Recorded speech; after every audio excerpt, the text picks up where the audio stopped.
Well, for us, it's really any activity in which people are attracted to a particular location as an event, a sport event participant, or a spectator, or someone who's visiting a sport attraction or attending a business meeting. What we do is we try to restrict, our definition to areas that we can quantify. For the most part, sport events. So what we don't necessarily include, but we also understand that it's a very significant part of the tourism industry, is anything involving recreational events or leisure events like biking or hiking, for example, which in and of themselves are very, can be a significant, tourism driver. But it's very hard to measure. It's a little like herding cats where we have people in one location in potentially one or multiple venues. It's much easier to quantify the effect that they're having on the local economy and the host location. Well, we're seeing, I guess, a more significant trend by public sector funding agencies toward the triple bottom line effect of hosting sport events. Those being, basically the economic, the social, and the environmental benefits of hosting sport events. Now, I mean, we're all, and historically, we've all been, very conscious of the economic benefits that sport events can bring to a host community or region or country. But what we're seeing is, particularly from public sector funding agencies, more emphasis on that social, the social impacts of hosting. Particularly as it relates to the increasing the quality of life of the residents in that host community. We're also seeing a very significant link to what we're seeing in the EDI movement right now, which is the equity, diversity, and inclusion area. From a social impact standpoint, this is becoming and will continue to become a much more significant part of funding agencies' decisions to actually host, to support, and to finance those events.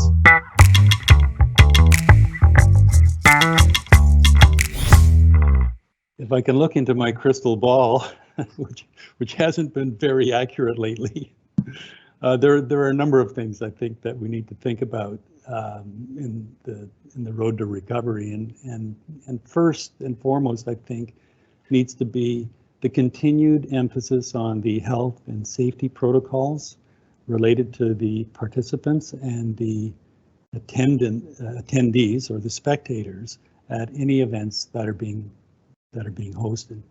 I think we're looking at likely a kind of a widespread vaccination program that could include a vaccination passport.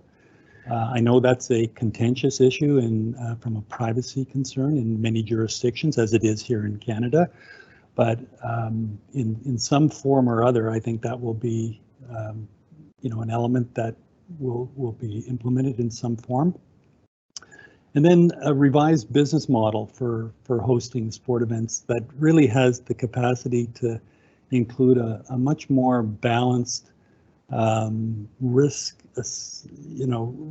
management and risk sharing formula to the one that currently exists. And that, of course, is directly related to the experience that most of us have had with canceling sport events over the last 18 to 20 months, the sunk costs that are not recoverable, ticketing revenue that has either dried up or is practically non-existent. So I think some of those things are will need to be addressed in the future of the sport tourism industry. From our standpoint, we look at the process, I guess the restart process, starting at the community level, getting sport activity restarted at the community level, which isn't still quite there.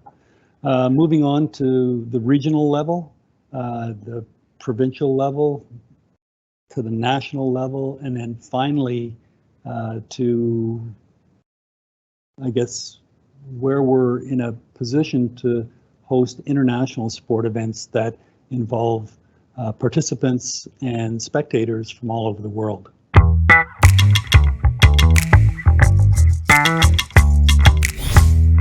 Well, I think the biggest challenges for any city that is considering launching a sport tourism program is, number one, that there must be dedicated staff.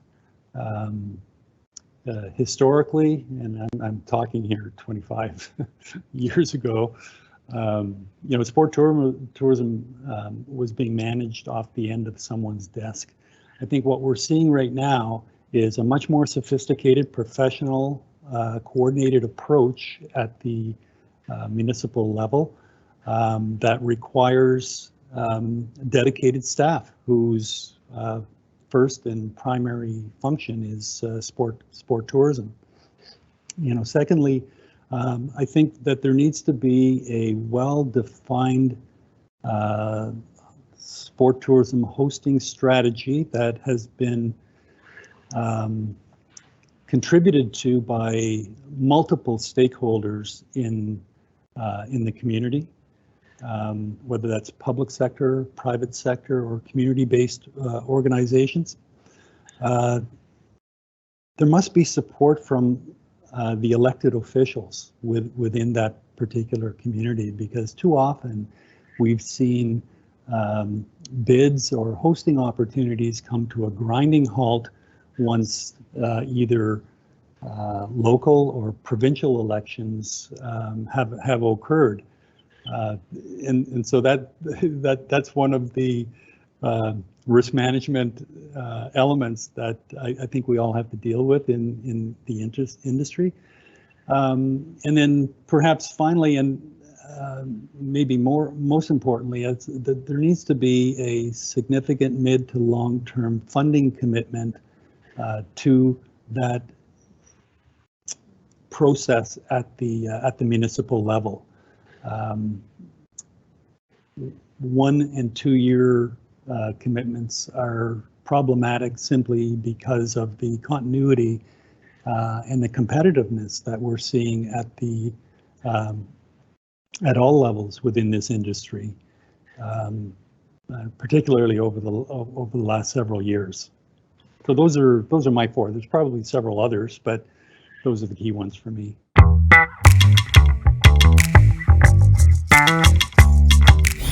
Yeah, the relationship that we have with smart cities is a significant one, primarily because it allows the exchange of, it allows information sharing, first of all, which is so very important in our industry.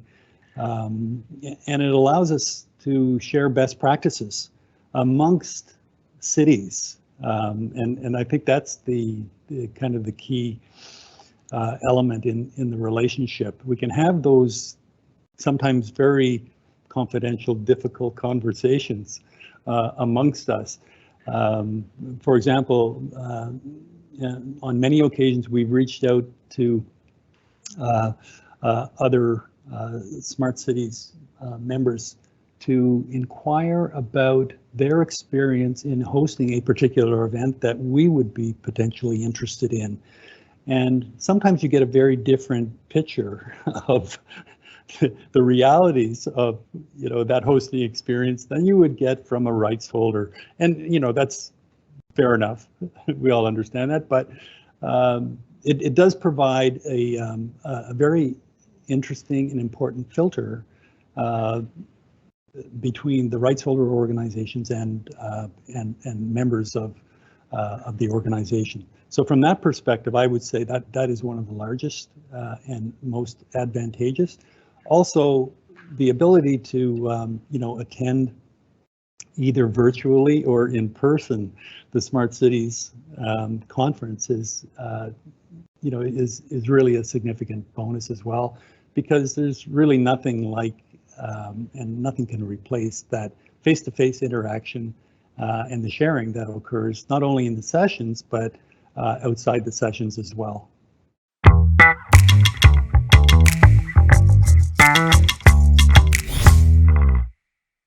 Well, looking back on my 20 plus years of involvement, I think the thing that I'm most proud of is to see how far the industry has come, both on an international level with the creation of organizations like Smart Cities and others, but also here domestically.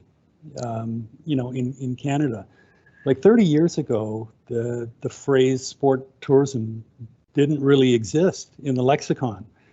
It really wasn't considered a part of the overall sport or tourism industry. Now, the World Tourism Organization estimates that, sport tourism contributes approximately 10% of total tourism internationally, and that is a significant number, and it continues to grow.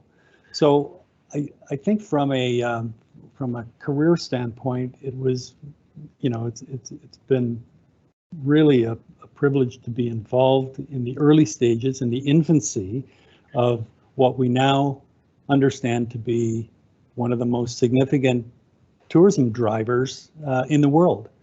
And I think, many people, such as yourself and many others, have been instrumental in the evolution of the sport tourism industry to what it is today.